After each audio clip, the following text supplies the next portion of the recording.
Let's begin with the question, what is the sum of first n natural numbers? I'm sure most of you know the formula n into n plus 1 divided by 2, but why?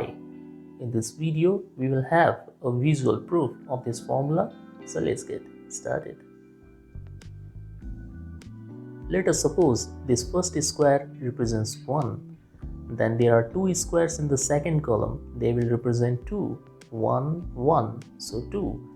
In the third column, there are 3 yellow squares. They will represent 3, 1, 1, 1, so total is 3. The 4 blue squares represent 4, 1, 1, 1, 1, 4. And the 5 black squares represent 5, and so forth. This pattern continues. So let us say, if we add all these numbers, 1 plus 2 plus 3 plus 4 and so on up to n, we get a sum referred by the name summation n. Now let us duplicate the patterns.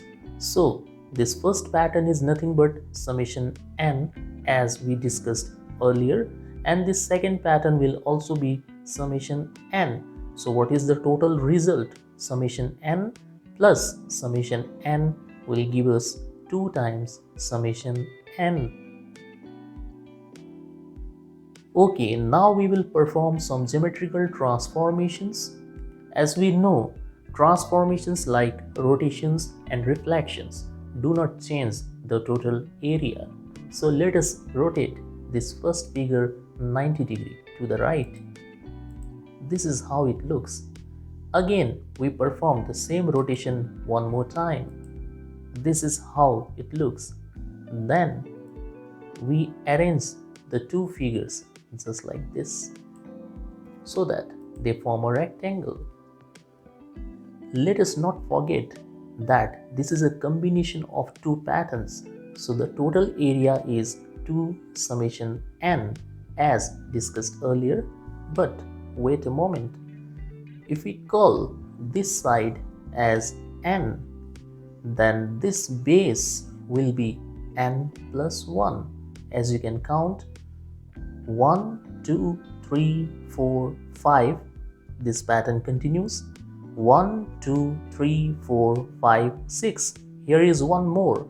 So this is n plus 1. So if there are n squares vertically, then there are always n plus 1 squares horizontally. So what is the total area of this rectangle? We know the total area of rectangle is length multiplied by breadth.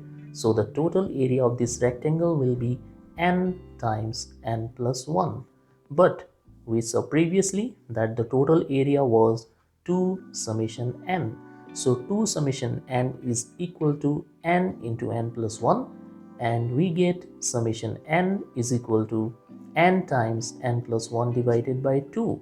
Now what was summation n? Let's not forget, it was 1 plus 2 plus 3 and so on up to n.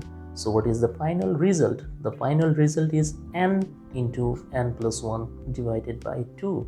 Hence, we come to a conclusion that the sum of first n natural numbers is always n into n plus 1 divided by 2. Hope you enjoyed the video. Thank you for watching.